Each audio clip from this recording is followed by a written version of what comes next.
When I want to install any program, it shows an error of kernel 32.dll. Hi there, in this video, I will solve this error. Let's get started. Click the link in my description, you will be redirected to this website.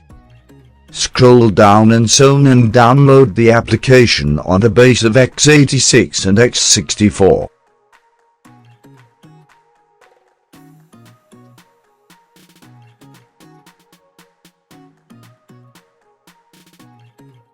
After download, installs it.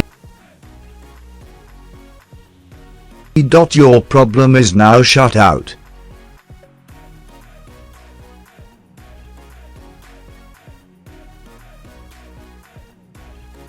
Is not it so simple? Comment it and hit with like and share with your friends.